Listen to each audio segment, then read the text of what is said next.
Well, I read an article this week that kind of gave me some hope that we might be able to, add a little chlorine to the gene pool. Okay. And I felt no remorse about feeling the way that I feel after reading this. Yeah. And when I tell you what this is about, you're going to go, you got to be fucking kidding me. Okay. Here's somebody, this is a liberal writer who feels or believes, I'm going to use the word believe, okay, that there is a real threat of suicide contagion under the Trump presidency. Okay. He feels that people, especially these millennials and all these maladjusted faggots, these transgender kids and all these people who have all kinds of identity issues. Right. Which, again, that never was an issue when you and I were growing up. No. Why is this an issue now? I couldn't tell you. Because of this permissive society. Yeah. Well, I don't want to be this way today. I want to be this way. Okay, I guess you can be that way. If your mind says you're that way, I guess that's how you are.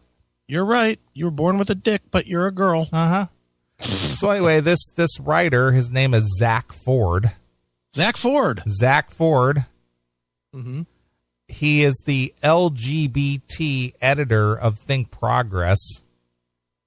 Gay, atheist, pianist, unapologetic, social justice warrior. Right. So he believes under a Trump presidency that there will be mass suicides. Let's hope. That's kind of where I was going. And I was reading this and I go, I don't see a bad thing about this. No. I just hope all these people really do off themselves. Yeah, one less issue we have to deal with. Does Obamacare cover graves? Just asking. Yeah. In the days immediately following the Trump election as a president, a rumor started circulating on social media. Well, that's where it all happens. I am at such a point that I absolutely despise social media. All right, now I'm gonna stop you right there. Are you with me in wishing Trump's assistant would take that fucking Twitter app off his phone? You know what? That's such a small thing. Yeah, but why add fuel to the children? Nah. It's like giving a 3-year-old a candy bar. Of course they're going to act stupid when you give them a candy bar. Mm-hmm. Don't give them a candy bar. Okay. You know, I mean, my thing is, and I know you hate social media, he needs to stop. This is a great place for social media to be diminished. Mm-hmm. One of the reasons that the social media raised up politics was Barack fucking Obama. Right. Mr. Twitter. So let's end that shit. Especially, does Donald Trump need to be worrying about, like, this thing, I don't know if you saw it or not, about this Pence guy getting booed at the... Yeah, at that Hamilton play. Yeah, and Trump went on Twitter to fucking badmouth the guy or whatever. No, he just said, you treated our guy poorly, you should apologize. You know what? Stop it. Just stop it. Ignore it. Do what Obama did. I hate that. God, listen to me going all Obama. Just do what Obama did. Audit that fucking guy for the next 20 years. Well, yeah, that's funny you should say that because there's going to be an issue here. Okay. Because I learned today that that theater, that play, requires a tax break, and it has to be approved through Congress. Guess who's in charge of Congress and the presidency now? Of course, VP. He said, you know what? We may just deny you your grants. Which is a bitch move, but haha. You know what? You just fucked with the wrong people. Ha. Guess what? We're not going to allocate you the money. Right. So there you go. Karma's a bitch. But anyway. Yep. All right. So anyway, let's see here. Let me start again. In the days immediately following Donald Trump's election as president, a rumor started circulating on social media that a group of as many as 8 or 9 transgender teens had committed suicide because of the results. Okay. I didn't have any issue with that. That's like scrubbing a stain off of a stained wall. That's what I'm saying. That's what I'm saying. A little chlorine in the old gene pool never hurt anybody. Well, except those 8. Well, what were they going to amount to anyway? Hey, you don't know that. They could have been the next, I don't know, the next cat in Cats. I don't know. What do transgenders do for a living? I don't know. What do they do for a living aside from cause problems out in society? Yeah. I mean, do they? I'm sure they work regular jobs. You think? They're teenagers. Oh, they were teenagers. Yeah, a group of as many as 8 or 9 transgender teens. Oh, okay. Well, sayonara, queers. Mm-hmm. Let's cut it off at the root before it grows too big here. I don't know that I want to see them all die. I'd just like to see them maybe, have some responsibility and deal with who they actually are. Well, the thing is if you're weak enough to where you feel you need to commit suicide over an election, you're probably not going to be a useful, productive part of society anyway. You don't think that they could be trained otherwise? No, I think the issues would plague them through their entire life, all the way to the point of natural, demise. So basically, if you were raised poorly, you're just gonna end up horrible. I don't know if it's so much that you're raised poorly and end up horrible. I think that if you're going to end your own life over an election, yeah, you probably don't have much to offer anyway. Yeah. What would you end your life over? Me personally? Yeah, terminal illness. Okay, what else? What's the most minor thing you can think of? Oh, I can't think of anything minor. Well, that's why I'm not. It may be a major thing to you, but somebody would consider to be less than a major thing. The only thing that I could think of ending my life over is if I had a terminal illness. What about? Let's play this out. I'm curious here. What about if a Muslim became the president and Muslims took over the House and Senate and came out and said that we are now going to be under Sharia law? Well, I have the choice of maybe relocating to another country. No, they're stopping that. Oh, okay. They're stopping that. It's a takeover. There's no escape. There's no escape. Well, I'm going to go with what's tattooed on my arm. It's better to die than to live without hope. So Sharia law. So if all hope was lost and there's no coping, then yeah, that would be probably like, what's the point of living? So Sharia law would equal kill yourself. That's if there was no out. Okay. What if a law was passed that says you can live your life the way you do now, except one day a month you have to suck a dick? No. You would kill yourself. Probably. Even though you would have 30 of 31 days that you could live normal. One day a month you got to take 10 minutes to suck a cock. Not doing it. For 10 minutes a month, you would kill yourself. Probably. Just for 10 minutes. Yeah, it's just like I got no reason to live. What is the point of remaining in that state? Oh, because really, I mean, if you add it all up, you're giving up 2 hours a year to cocksucking. And then you've got the whole rest of the year to live your life the way you want. Yeah. No, I'm not doing that. You're dying. Yep. I think I might suck the cock. Really? You might suck a dick, huh? For 2 hours a year, but I could still live and prosper and maybe there's a tax cut for living. Might have to suck the dick. I don't know. Sure. Hail and kill, caller. You're on the air. Hey, what's up, guys? It's John. How's it going? Hey, look, it's John Drake. I'm surprised you're still awake. No, I'll be up for a little bit longer, but then I get to go down to Cleveland Browns Stadium tomorrow with my brother-in-law and watch your Steelers beat the shit out of our Browns. Uh-huh. But no, I had kind of like a comment and then a little question for you guys on the topic, but you guys kind of got off topic for the last couple minutes, but in terms of the whole, like this whole millennial thing and, people being pussified and stuff, I'd be interested to get your opinions on this because I think Chris, you and I have talked about it, but it's fascinating to me how these like 20-somethings are such unbelievable bitches because they're a generation that were born from people pretty close to our age. And we weren't raised like that. Well, because they're products of fatherless homes. That can't be the whole thing. I mean, I'm going to say that it's probably a large part of it. There may be other extenuating circumstances, but I'm convinced that it's just due to no strong male role models in the home during their whole upbringing. That's a part, but that's not the whole part. I'm not saying it's the whole part. I'm saying it's a big part. Let me throw another part into it as somebody that raised kids, and certainly we didn't do this. And again, God, this is making me say a whole lot of shit that I don't want to say. But I have to give Georgetta more credit than me on this because she did most of the raising of my kids. Yeah, but you never left the home. Well, yes, I did for about half of it. But I was there. What I'm saying, let me make my point.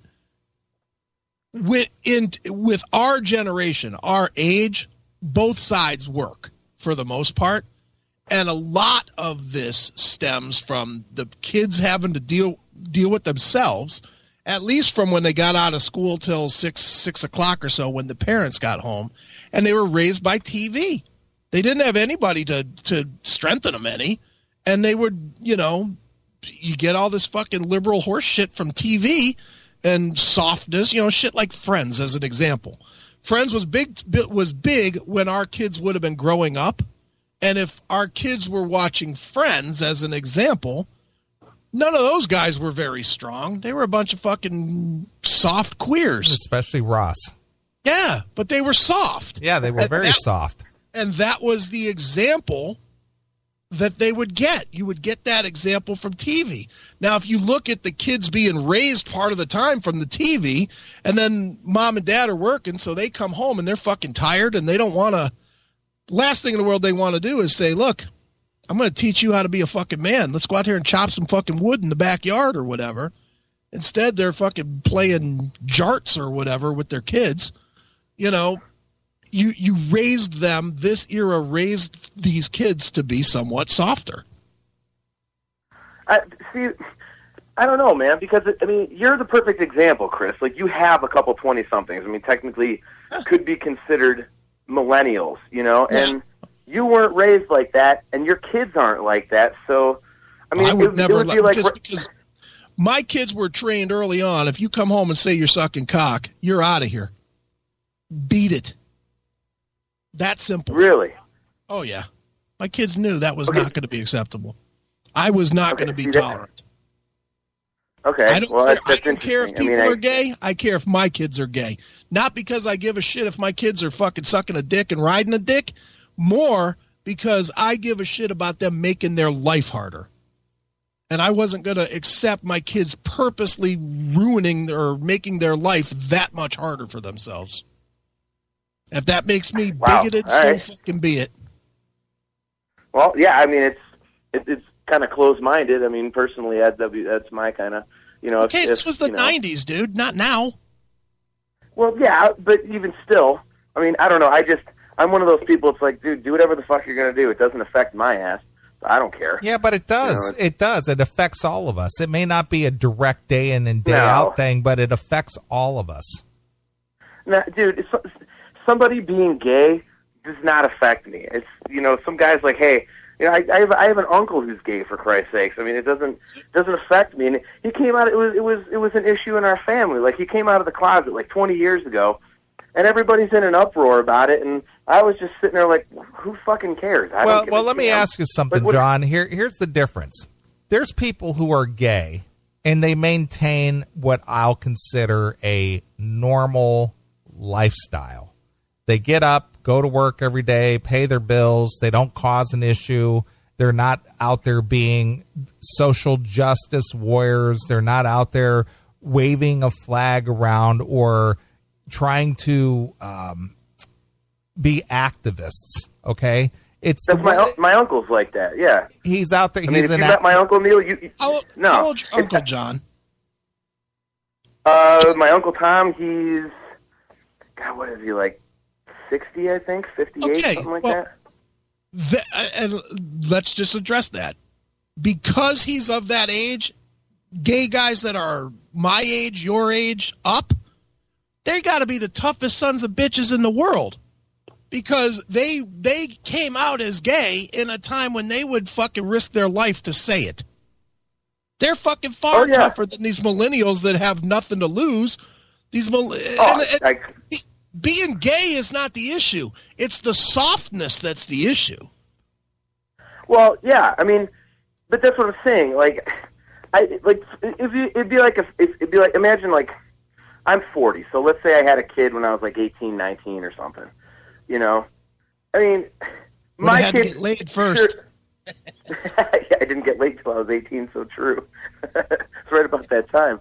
But no, I mean, if I had a kid, there's no fucking way my kid would be one of these fucking asshole millennials. I mean, and the whole male role model thing, like, I guess that's, I mean, you could put some credence to that, but I mean, Chris, you know better than almost anybody. I mean, Dominic and Drew have been raised basically by Steph alone. And you know, Dominic, he's not some bitch like that, and he grew up basically with a father that really didn't do anything. He was raised pretty much solely by Steph, and he's not a cunt like that, you know? Right? No, he's not. But that's because Steph is hard as nails, you know, other than those big soft tits of hers. Right? So, I don't know. I mean, the whole fatherless household thing is kind of like, I don't know. I guess it's one explanation, and I can't discredit it because I don't have a single explanation. I just don't understand how people my age that weren't raised like that all of a sudden turn out these kids that are just fucking complete and total pussies. Like, what the hell? Because there was no discipline. Yeah. No discipline. There is that too. When we fucked up in school, John, we got fucking cracked. I don't know about you. Oh, yeah. Maybe you're a little younger than me and this changed, but every class I was in from first grade till about 10th grade, I guess, had a paddle hanging in it right up front. And you just knew if you fucked up, you were taken out in the hall and got your ass cracked with a fucking paddle. I got paddled.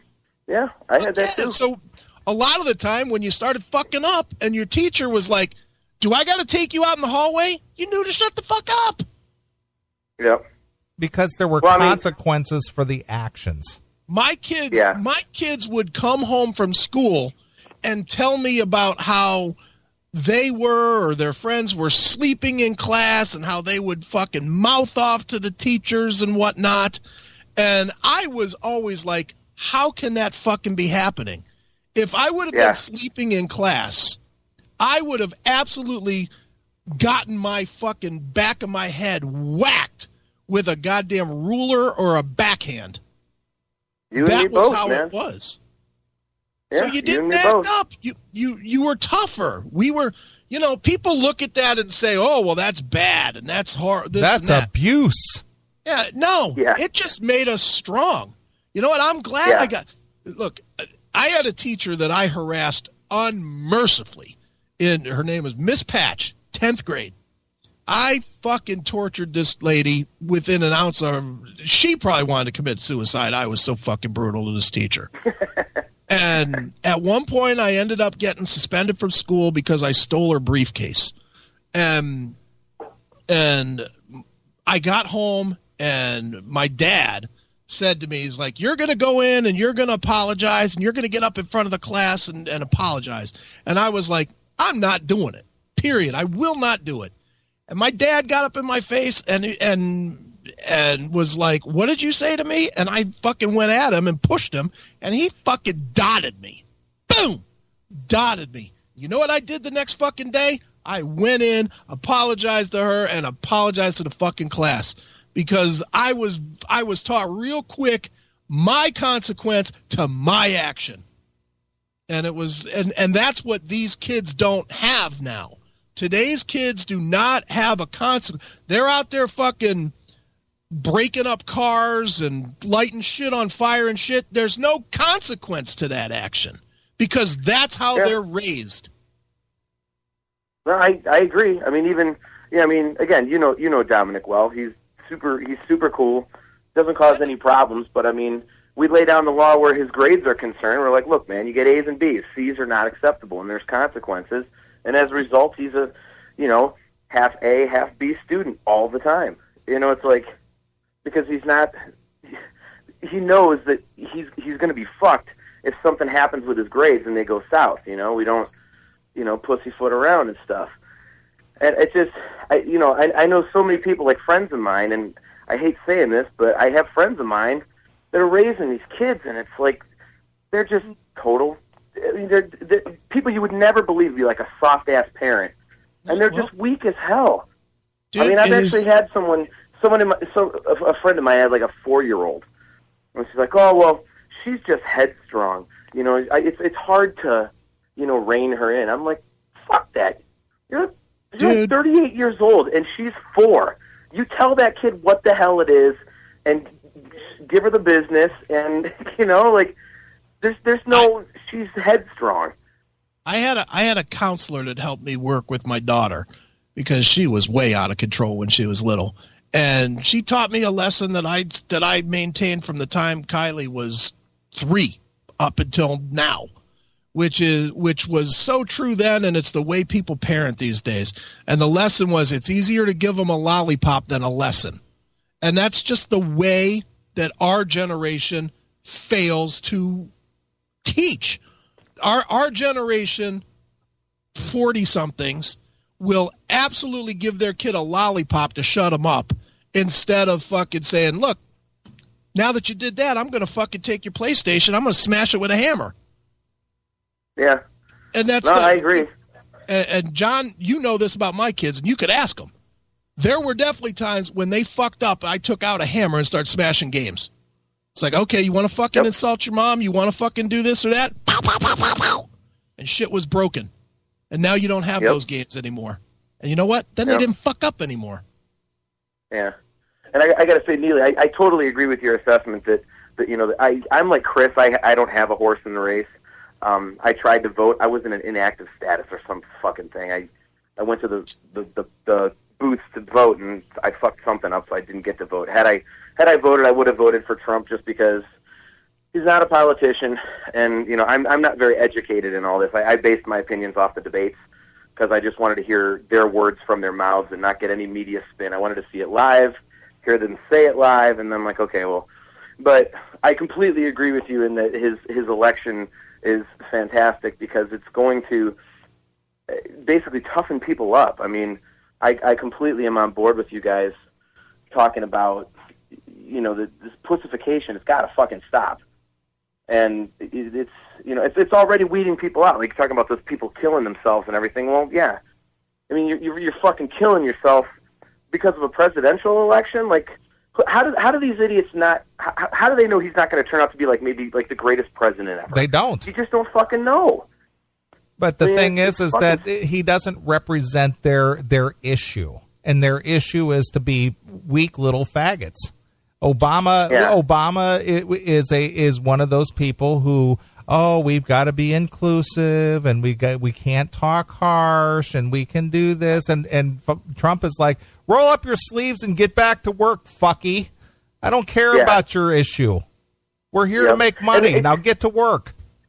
And I think one of the biggest ironies of the election was, and I don't know how you felt about this, Neil. I mean, Chris and I have talked about this. I watched the election that night, and I went into it thinking that Hillary Clinton was going to win probably pretty substantially. And when it just kept going Trump, Trump, Trump, I was like, what the hell? And it was just obvious that there were so many silent Trump supporters out there. And to me, it was ironic because one of the main platforms of all these Hillary people was, the Trump supporters are loudmouthed and they're hateful and they're racist and they're bigots and they're xenophobes.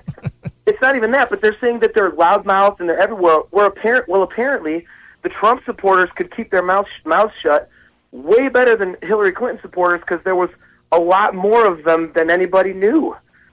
So it was really the Clinton supporters that were the loudmouths, because they all showed up in public, and half of the Trump supporters didn't, and they just voted. They spoke with their ballot and got the guy fucking elected.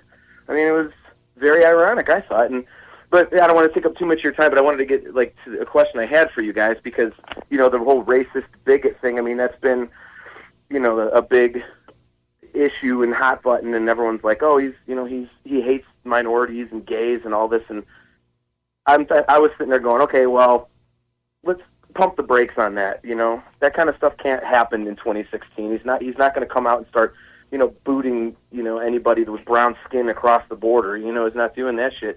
But then he goes and appoints this Bannon guy, and I saw it on CNN and I read about him, and I mean, that seems to me like, and you guys would know more than I would, so I don't really have an opinion on it, but it just seems to me that this guy has a really fucked up past with kind of being, his white nationalist kind of views and, the Breitbart shit, and, he's kind of the last guy you would think someone like Trump, who has these accusations against him, would put in a power position like that. I mean, what do you guys think about that? Because that seemed that to me was like, wow, dude, that's kind of fucked up. Like, that's the last guy I would think he'd put in charge of something. Well, there again is another guy who the accusations are unsubstantiated, and this guy just plows forward regardless of what somebody said about him or accused him of. Look at what Trump endured during this election cycle. He's a sexist, and he assaults women, and he does this and he does that. Nobody cared. They elected the guy anyway. Nobody cared. Well, it's true. I told so many people, and I don't really get into politics because it's just, first of all, it doesn't interest me, and second of all, it just ends up in arguments. But when people would be discussing it, I had to throw my 2 cents worth in because so many of these Hillary Clinton supporters would be, oh, we can't possibly have a guy as a president who treats women that way. That's a major issue. That's why I support Hillary Clinton. And I had to say, I'm like, look, if you think that Trump talking about grabbing a woman's pussy, basically talking about groupies, is a bigger issue than Hillary Clinton leaking fucking classified information and leaving American soldiers to die, if you think those are smaller issues than Trump talking about grabbing a woman's pussy, you need some perspective, because that is completely fucked up and way ass backwards. And honestly, that's how a guy like Trump gets elected, because people are sick of that crap. I mean, it goes back to your guy's original point. You can't, that is such a fucking backwards way of looking at things. Well, again, everybody is bad about women. Well, that's the whole thing. This whole country, since Obama's election, is so focused on social issues that we've lost sight of being a prosperous nation. Yeah. Morality. Just basic morality. The basic morality is you don't leave people to die. That's basic morality. You don't leave people to die.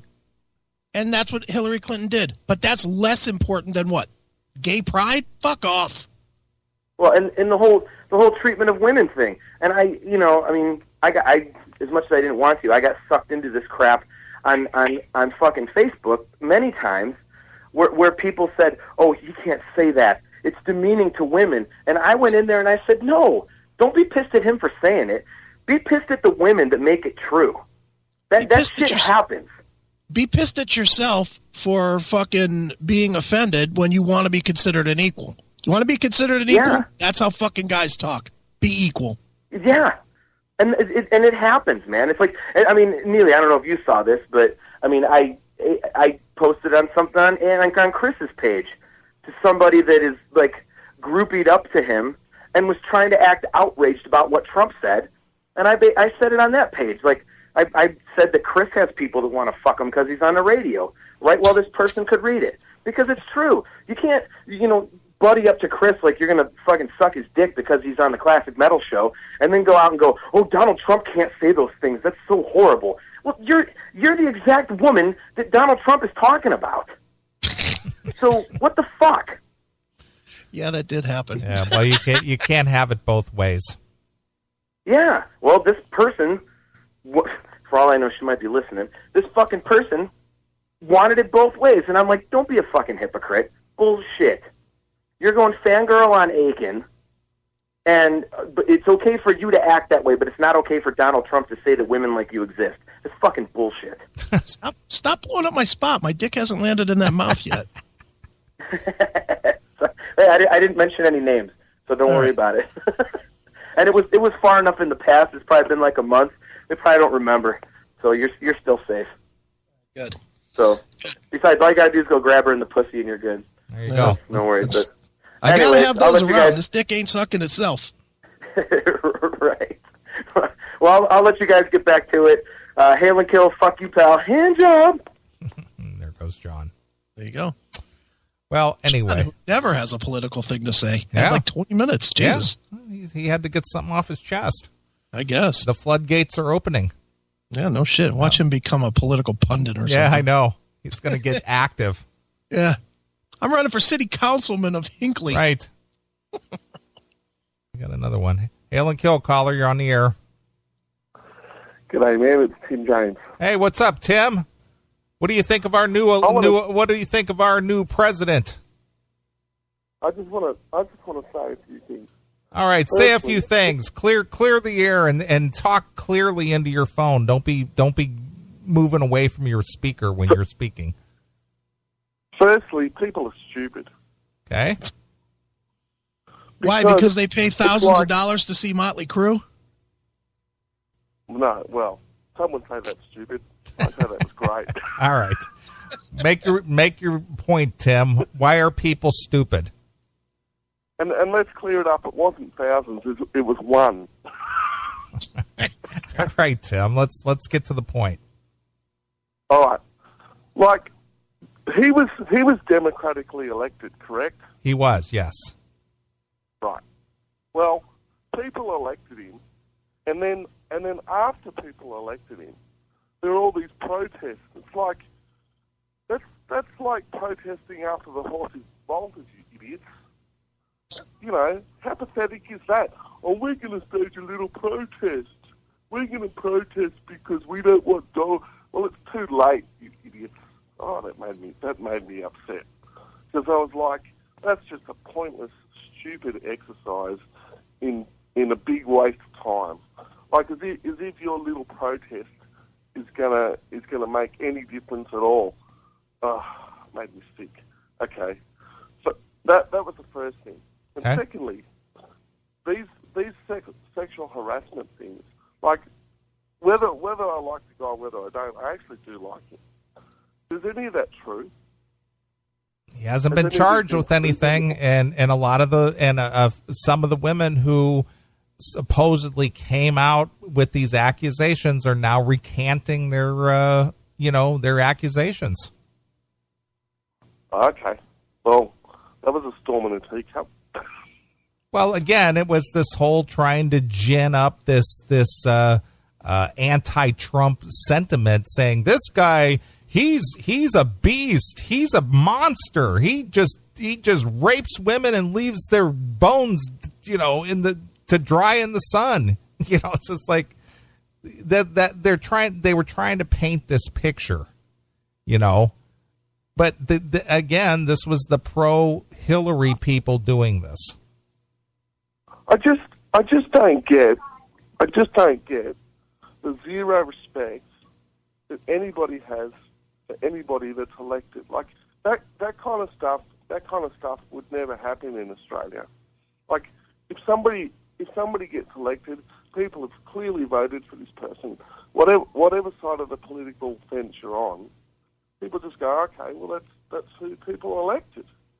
And like I saw some tweets with pathetic celebrities just crying and just I'm just going, you guys are pathetic. Well, I wish the ones who swore that they would leave the country would pack their bags and get out. No, they were just joking. Like, I mean, you guys wouldn't be carrying on like this. I mean, you guys would probably just be discussing it like you're discussing now. And I don't know who you guys voted for. I'm pretty sure you both voted for Trump, but I don't know that for sure. But you did. I did. But it's like if it had gone Hillary Clinton's way, like you guys wouldn't be out for blood. Like let's kill the woman and blah blah blah, and people are just, oh my God, I can't believe the reaction that I've seen from this election. And even in Australia, people are just out to crucify the bloke before he's even started. You know, it's like you guys are all pathetic. You know, we haven't even seen what he's going to do, right? Now, the only thing I will say is I just hope that it's not just all hot air. You know, I hope he gets in. I hope he gets in and tries to do some things. Because my dad was actually in the Australian political system for 20 years. He was really high up in our Senate and you know, really, really high up in the government. And then he bought a news agency. But he said for 8 years, he said that Barack Obama did nothing for 8 years. Absolutely nothing. And he's saying that he thinks Trump might be a good thing for America. Well, it remains to be seen, Tim. He hasn't taken office yet, so we'll see how it goes. Anything else? No, that was about it. I'm really enjoying the new Metallica. I'm actually surprised at how much I like it. Well, now you've gained a fan with Chris. Yeah. It's there's one song I don't like, but Murder One or Am I Savage? Am I Savage? Yeah, that song stinks. And Murder One's better than that though. But overall, the one thing I'm really impressed about is it's great. But the other thing I'm really impressed about is they didn't put the mastering levels too hot to the point where it was distorting like they did last time. Sonically, this album sounds really good. Excellent. So, all right, Tim, is that it? All right. Yep. And by the way, the new Motley Crue DVD's out, The End, live in Los Angeles, and yes, I have it. And yes, it stinks. And there he goes. I have 2 copies of it right here. It fucking sucks. It is fucking terrible. No, the Motley Crue, The End. Yeah, we didn't have any high hopes for that anyway.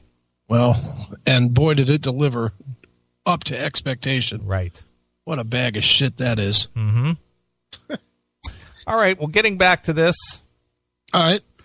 What's most disturbing about the antidote is the harm that it may have done in and of itself and still would have done if it were true. Suicide is strangely enough a phenomenon that can be contagious. Were you aware of this? Contagious? That's what they're saying, is that people were offing themselves because they saw their buddy do it or something. Well, I guess there is some proof to that. I mean, with the mass suicides. Yeah, but that's more of a cult thing. That isn't just like, hey, my buddy just committed suicide. I think I'll do that too.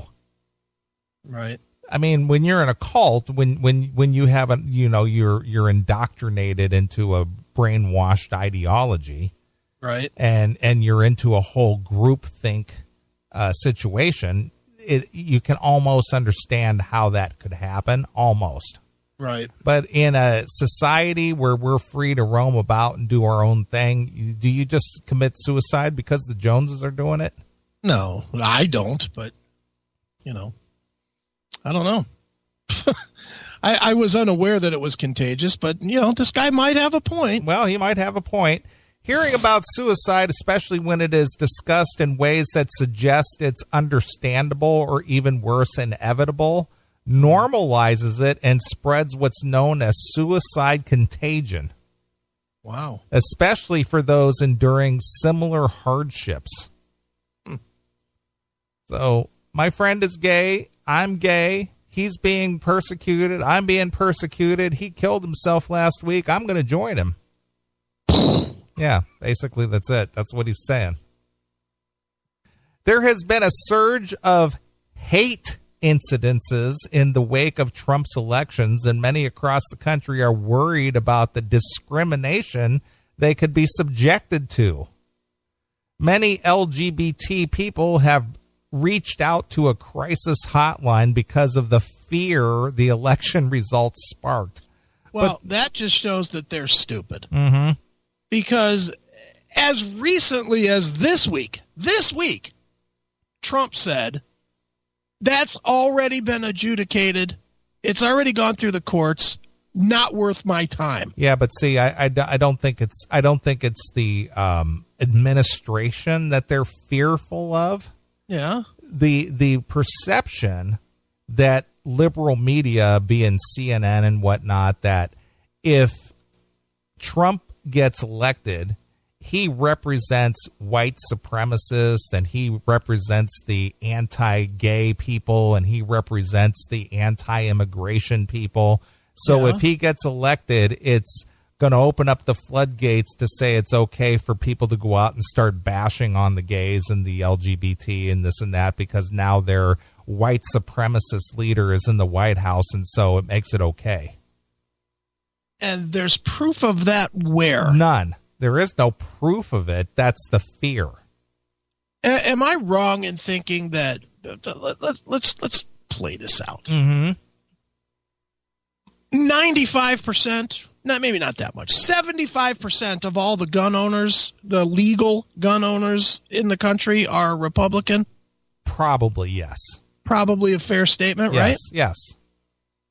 And people that legally own guns are like the smallest percentage of those that actually murder? Correct. So where is the thought process that those that would be armed to actually go out and kill somebody would be targeting gays? It's not happening. Well, the thing is during the Obama administration, and this is what, people are claiming gave rise to Trump, is that everybody held their political correct views silent because of, as you put it at the beginning of the show, that the tone of the nation takes on the tone of the president. Right. So Obama was more conciliatory toward the gays and the LGBT and the special interests, social interests. Mm-hmm. So everybody who would speak out against things like, openly calling somebody some kind of a racial slur or calling somebody any kind of a name, that got tamped down for a while. But it's a big leap from a name to fear. Yeah, but the thing is these people fear being called a name. I guess. They do. I guess so. It goes to the whole safe space and the microaggression, and you're aggressing me, and you called me a mean name, and it goes back to a lot of the posts that you put on your Facebook during this whole election cycle. You said, "Yeah, Hillary left four of our diplomats to die in Benghazi, but Trump said something mean." Trump said mean things. Yeah. Right? See, it goes back to that. Well, we got a lot of work to do. Yeah. Oh, boy. Okay. But conflating a call to a hotline with the intention to commit suicide can similarly contribute to suicide contagion. Okay. The LGBT community in particular has experienced suicide contagion before. In 2010, there was a spate of suicides among LGBT teens who had experienced bullying and rejection because of their identities. Mm-hmm. So basically, it's like, faggot, I'm going to kill myself. Exactly. Many experts argued at the time that the sensationalism around the stories was contributing to additional suicides. Well, hey, it's a popular thing to do. All the kids are doing it. Yeah, can't wait. Yeah. Jeez. Me next. Unbelievable. Dan Savage's It Gets Better project was a response to those deaths. Think Project reached out to Ann Haas, a suicide prevention consultant who previously served as a senior director of education and prevention at the American Foundation for Suicide Prevention, to discuss the election and the real risk of suicide contagion in the months and the years ahead. Glad they got a study for that. Yeah, so they were preparing for if goddamn Trump gets elected, people are going to off themselves right and left. Yeah, well, that would be tragic. Well, you're kind of going where I was going with this whole story. Yeah. It's like if you're weak enough to commit suicide over the election of Donald Trump, I don't think you're going to be missed. Probably not much. It's like you weren't going to be really a productive, contributing, productive citizen to this society anyway. I think you've saved us all a real issue here. Probably. I just can't even believe that we're actually talking about this like it's real. I know. Like it's like a legitimate thing. So fucking dumb. It is. The connection to suicide seems to have started with the media reports of unprecedented number of people calling the National Suicide Prevention Lifeline in the early morning hours of November 9th to express their shock, anger, anxiety, and general distress about Trump's election. Yeah. That's something. I don't even have words for this, dude. It's like, what do you want me to say? There's nothing to say. These people are fucking pathetic, weak pussies. Well, it's just like this one right here. It's just like this. It has to be a joke. I do not believe this is happening. I'm literally about to fucking kill myself, and I'm not kidding. You better fucking fix this shit right now. I literally am gonna die. I need an ambulance. I hear that, baby. There's one right there.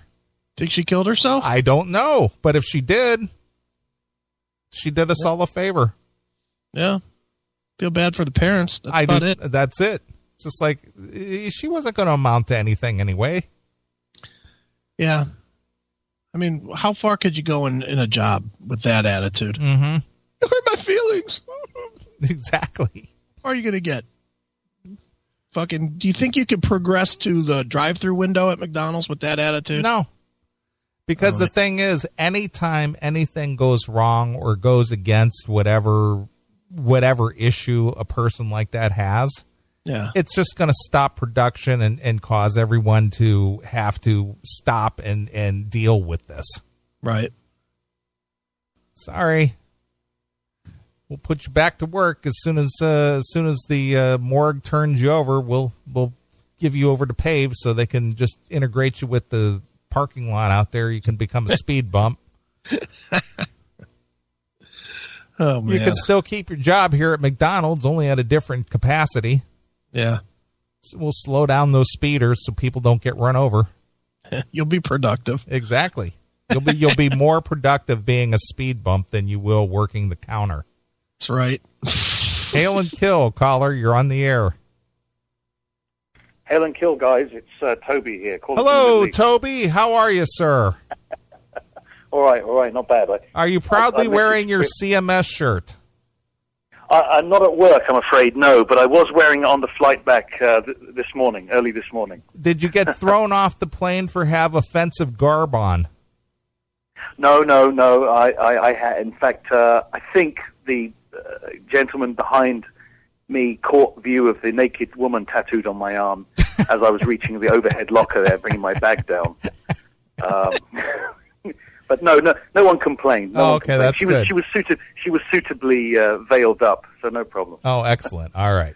What's on your mind, Toby? Well, you were talking about suicide contagion, and something just jumped to my mind here. It's a little bit out of left field, but the Von Erichs, the wrestlers from I think it was Kerry Von Erich, yeah. That's right. There were three of them. That's right. Yeah, there was Kerry Von Erich was one of them, Texas Tornado, and then he had two other brothers that went out into the woods on their ranch or whatever, and I think one of them shot themselves with a shotgun, and the rest with alcohol and pills or whatever. Right. And I wonder if there is something to this idea, that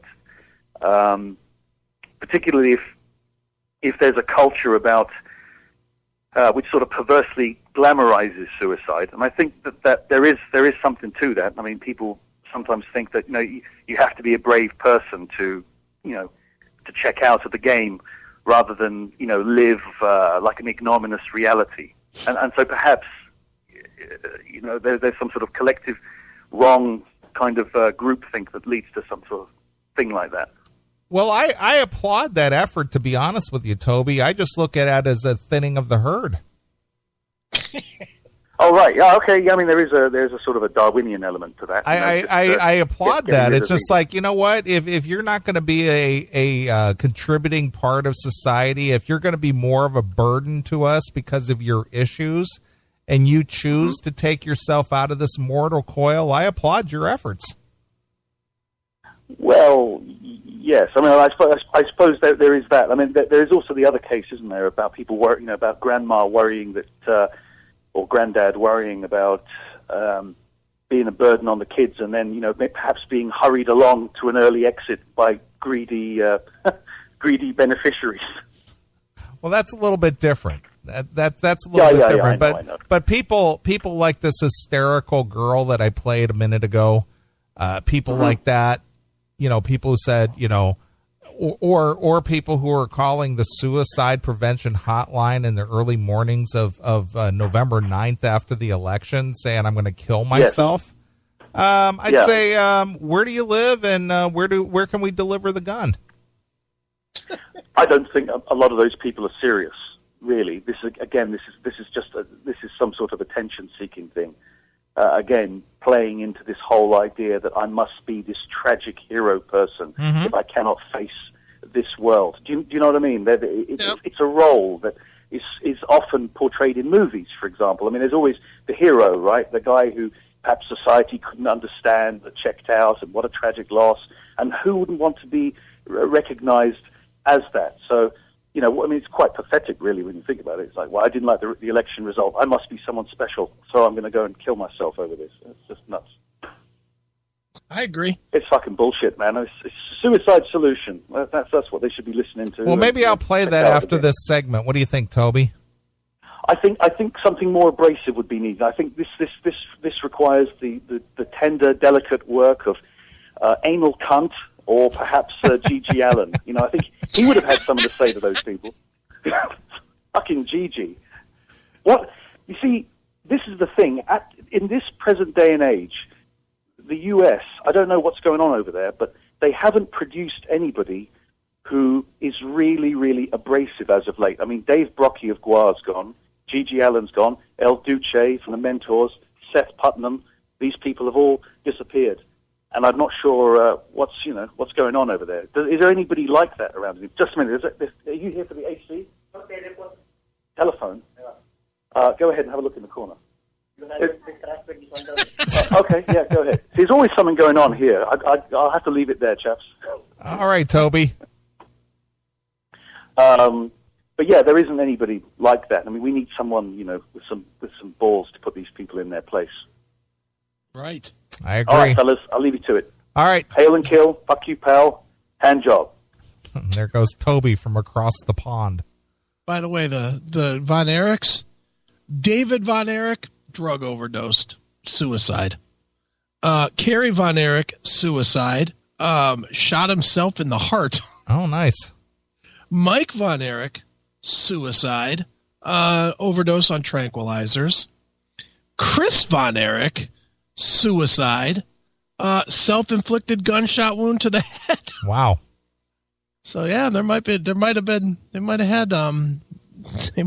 addicted to suicide in that family. Either that, or there was some mental illness they were predisposed to, Could be. Wow. Didn't realize that 2 of the 4 shot themselves. Well, you got to be fucking shooting yourself in the heart. Because one, that's got to hurt, and you don't die right away. You're going to go for 20 seconds of actually knowing that you just did that to yourself. Yeah. That's brutal.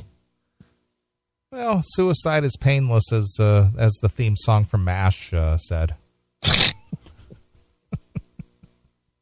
Suicide, the theme song from MASH? Yeah, that was the name of the song. Suicide is painless. Oh, is it? Yeah. I didn't know that. I'm just telling you. Did it have words? There are words to it, but they didn't use the word version for the TV theme song. gonna say I never knew that it even had a name. I always just thought it was the theme from MASH. Yeah, look at me throwing the trivia at you. Yeah, no kidding. Just look it up. You'll see it for yourself. All right. Anyway, getting back here, maybe we can actually get through this story. Oh shit. Let's see here.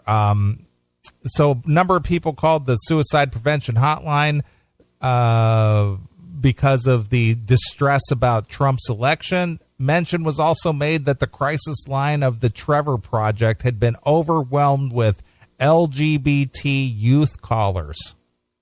Fantastic. So people call crisis lines for all sorts of reasons, some marginally or not at all related to suicide. For millions of people, Trump's election was a national crisis, evoking intense emotion of distress, anger, vulnerability, isolation, fear, and anxiety.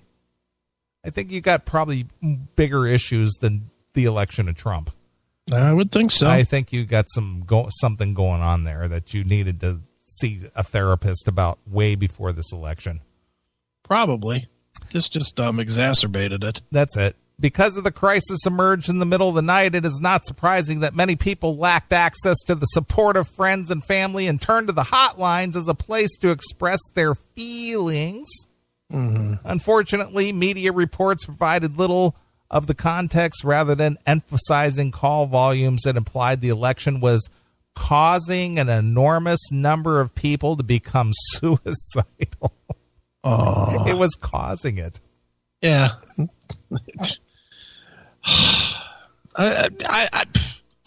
I can't even come up with anything rational to say about weakness. There's nothing to say. Yeah. Over the next several days, reports of suicide deaths began to emerge. The unsubstantiated rumors of suicides by multiple trans youth immediately followed Trump's election should be understood in a context of a chain of developments that had taken place over the last number of years. Since 2010, when a number of highly publicized suicides among LGBT teens were attributed to bullying, many in our communities have come to see suicide as a simple, direct, and predictable result of an anti-LGBT prejudice and discrimination. Well, this perspective, which sidesteps years of research pointing to the complexity of suicide causation, has increasingly focused on suicide as the ultimate bad outcome of hate-driven events, using actual or anticipated suicides to underscore the threat and motivate public opposition. Okay. Hate-driven events. Hate-driven events. Yeah, like the presidential election. Yeah, the presidential election was a hate-driven event. Sure it was. Very hate-driven. It was. The recent controversy around anti-trans bathroom bills provided a case in point. The headline of a piece on the Daily Beast proclaimed trans teen suicide rates rise when bathroom access is restricted. Man, you must have had to go bad. Man, oh man. Sourcing a young trans activist who testified to a Tennessee legislative subcommittee that their attempt to bar students' access to gender-appropriate bathrooms would exponentially increase suicides among trans youth. If they don't get to use that bathroom, they're going to kill themselves. Jesus. God damn it. Let those guys in the girls' bathroom. Their blood is on your hands. Literally. Yeah. In the quest to tie suicide to restrict bathroom access policies, activists have been aided by some research of dubious scientific qualities, such as a study described in the February 2016 issue of the Journal of Homosexuality. That's a journal? That's a journal, the Journal of Homosexuality. Wow. Which claimed to find a relationship between suicidality and transgender college students' access to campus bathrooms and housing. if somebody's going to kill themselves over normal everyday activities that you and I and everybody else probably take for granted, Yeah. I think you're dealing with more issues than somebody limiting your access to a bathroom of your choosing. Now, Neely, I think you should be a little more considerate. I'm not. I'm just saying that these people have bigger issues than just not being able to use a certain bathroom. Neely, do you realize how traumatizing that is to not be able to use the bathroom you want to? That's a major traumatic experience in one's life. Mm-hmm. Come on. Yeah. To be clear, anti-LGBT bias and discrimination in any form has the potential to cause real damage to the psychological well-being of LGBT people, and thus the potential to increase suicide risks. Mm-hmm. But exposure to hate and discrimination does not lead to suicide in any mechanistic or universal way, and suggesting that it does misinform and increases risk among vulnerable people. Okay. So basically they're saying these people are weak and anything could set them over the edge. Right. That's what that just said. They're pretty vulnerable people. I'm a delicate snowflake. Just don't upset my delicate microcosm around me, because I might go out and blow my brains out. Yeah. I'm sad. Everybody needs to tiptoe around me. That's right. Now you're getting it, Neely. Yeah. Repeatedly reading or hearing about suicides that occur in response to hate-driven events feeds the belief that these events cause suicide and heighten risk for all exposed. This sends a distorted message about suicide causation that ignores the role of personal resilience, psychological health, and interpersonal and community support as a protective factor against suicide, even in the presence of a distressing life events. Mm-hmm. So again, we need to coddle and we need to wrap these people in a blanket, give them some hot cocoa, pat them on the head, say, there, little fella, you'll be fine. Right. Now just don't piss your pants, okay? Go ahead and use the girls' bathroom. You get a break today. Right. A minority of people, however, may be struggling with mental health conditions and circumstances that foster identification with those who have died by suicide and fuel a desire to emulate their behavior. These are the people we worry about when we caution reporters to not romanticize suicide behavior, just like Toby said. Right. Exaggerate its frequency or attribute it solely to the events or set of circumstances that potentially affect a large segment of the population. We're not talking about a large segment of the population here. No, we're not. What was it? 1/100th of 1% or something? It's a very, very infinitesimal amount. Yeah. Suicide is fundamentally the act of desperation and urgent attempt to escape from the pain that can't be tolerated.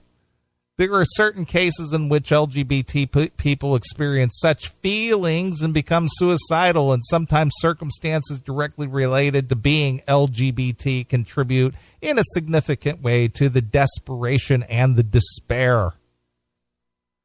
We need to be especially careful not to assume that we know what underlies suicide behavior in anyone without credible firsthand information, so I believe restraint is needed with respect to the individual cases such as Chelsea Manning. In such cases, the best approach is to be empathetic about the circumstances while not implying they completely explain the behavior. Again, it's be careful what you say. Don't upset them. Don't do anything that could possibly set them over the edge. Right. See, it's everybody else's responsibility. You have blood on your hands because you brought up a very sensitive subject. And they killed themselves over it. You got to protect the snowflakes here. You can't let them get too warm or else they'll melt. Well, I hate to think about the number of people that have died while listening to the show, especially when you've yelled out on numerous occasions your hateful rhetoric with "die in a fire." Yeah, there's probably people pouring gasoline on themselves just because you just said it right now. Exactly. I think first it's important to give a voice to the fear, anxiety, and vulnerability so many of us are feeling in the wake of the election. Are you feeling vulnerable, Chris? Are you feeling fearful? Both. Are you? Very much so. I'm very vulnerable and fearful now. It's horrible. But rather than focusing so much on the negative outcomes, we need to be holding up more examples of people who are resilient in the face of such feelings, reaching out to those who are struggling or taking positive steps to counter stigma and discrimination, or going beyond their own desperation and despair.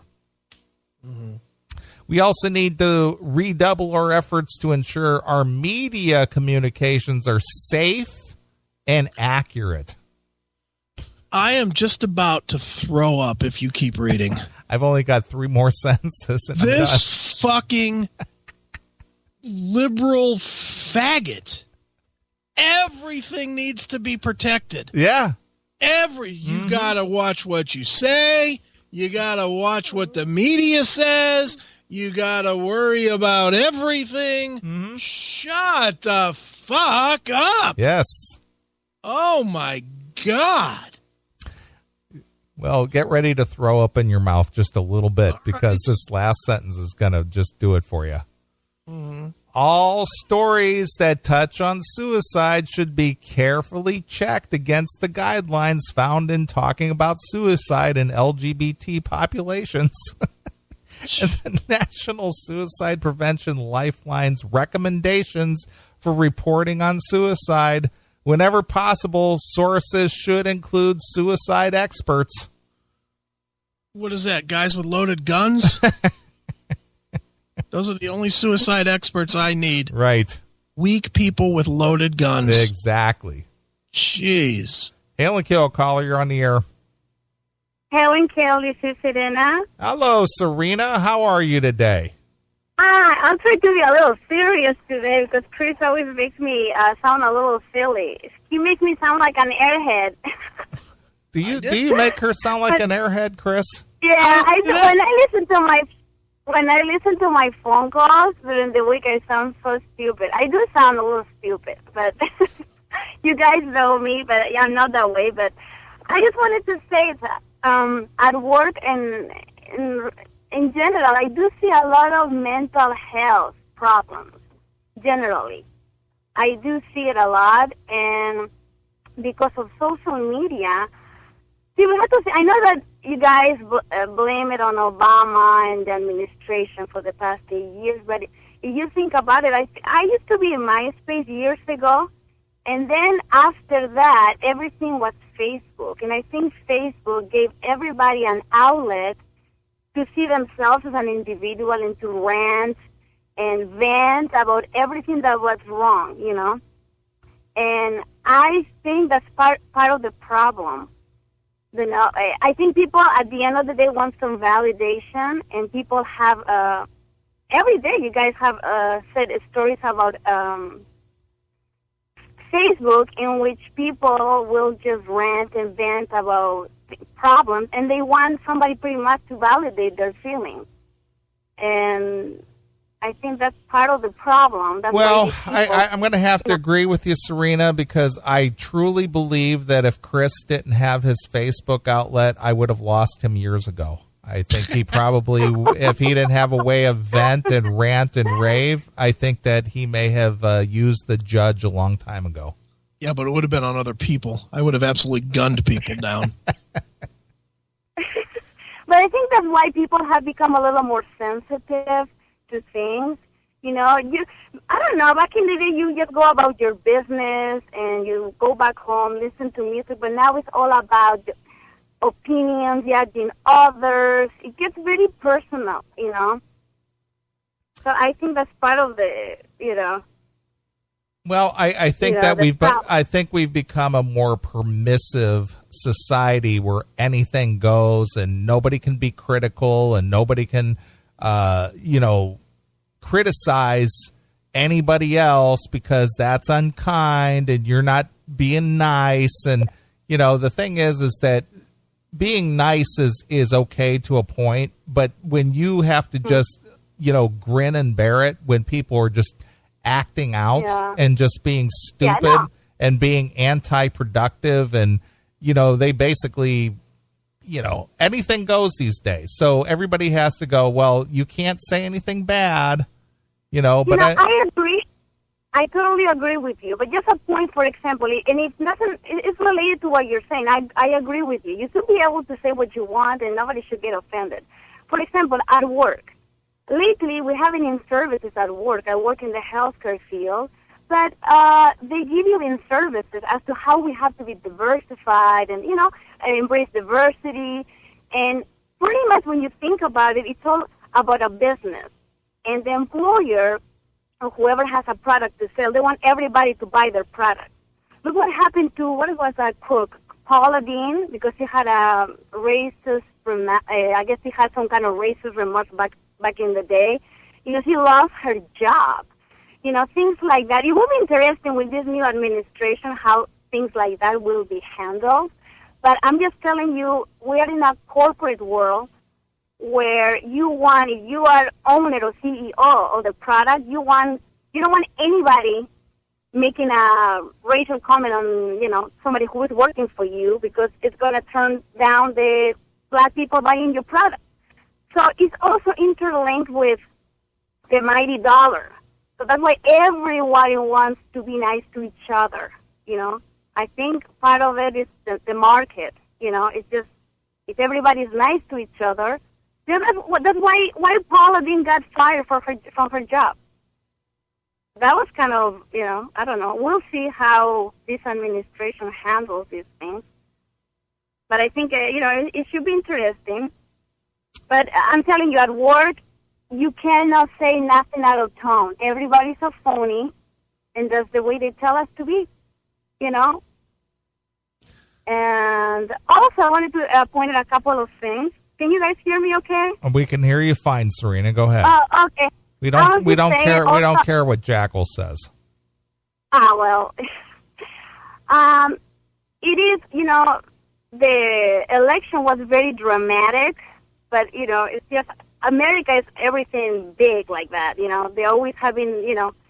It's the way things happen in America.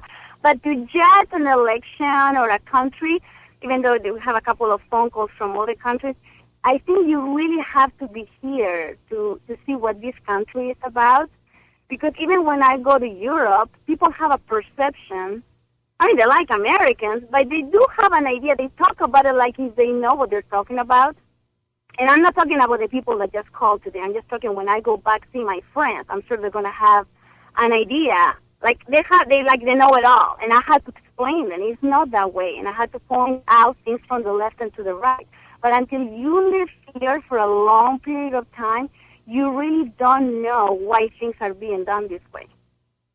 Just like healthcare. Do I want universal healthcare? Yes, but in this country, unfortunately, some people don't take it, or they're not health conscious like they are in Europe. So people do abuse the system of healthcare. I have people that are diabetics begging for sweets, and I had to tell them, you cannot have, but they don't care. They don't give a shit. They say, I don't care if I die tomorrow. I want my sweets, They don't have the health. So here, it's difficult to make the universal health care something to work, So that I'm pointing that out. Also, I wanted to point out that, like how you said, Neely, that you see a lot of pussified men and a lot of androgynous, ugly-looking chicks. Yes.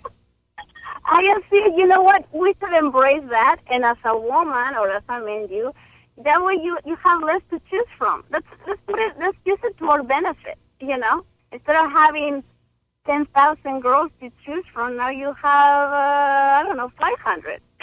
There you go. When I go out and about, some people will call my attention, but, if I see, the more that crucified men are around, the less I have to worry about making a choice. So. All right, Serena. Anything else? No, that would be it. But I do see a lot of mental health issues around. I do. People, when they want to say something, they don't really mean it. And that's the whole problem. People, they're just trying to be fake. Sometimes people don't even greet you. It's like people are really busy in their heads. When I go to work, some people don't even say hi, all kinds of ages. I just don't see, I see a disconnect. That's what I see. And no wonder maybe suicidal rates are in the rise. I don't think an election is a good reason to do that, of course. But, okay, I just wanted to give my 2 cents, guys. I don't want to bore anymore. I talked quite a bit already. All right, your 2 cents has been cashed in, and you actually get change back. Okay. Bye. Hail and kill. Hail and kill. All right. Anything else, Mr. Aiken? Let's play some music. I got to piss. All right. You and me both. All right. I think the only way to end this is some Blue Oyster Cult. Don't fear the Reaper. For all you LGBT teens and millennials and anybody else who wants to off yourself. You won't be missed. Goodbye. Here it See is. ya. It's Blue Oyster Cult exclusively here on your classic metal show. It has to be a joke. I cannot believe this is happening. I'm literally about to fucking kill myself, and I'm not kidding. You better fucking fix this shit right now. I literally am gonna die. I need an ambulance. I hear that baby crying. I like it. If Trump wins, how about bursting into tears and screaming fuck for the next 45 minutes? Well, America is crying tonight. I'm not sure how much of America, but a very, very significant portion, and I mean literally crying. Everybody is crying and so upset, and it is the end of their world. Feels like the end of the world. What a baby. How do we explain how this is possible? How did this happen? Experienced politician versus racist fake gynecologist. Get your abortions now, because we're going to be fucked, and we're going to have to live with it. Stop whining. You're awake, by the way. You're not having a terrible, terrible dream. Also, you're not dead and you haven't gone to hell. This is your life now. This is our election now. This is us. This is our country. This was a white lash. This was a white lash against a changing country. It was a white lash against a black president in part. And that's the part where the pain comes. What a beautiful baby. Don't worry. I can't put a happy face on that. And that's my job. This is the first time throughout this entire race where I'm officially shitting my pants.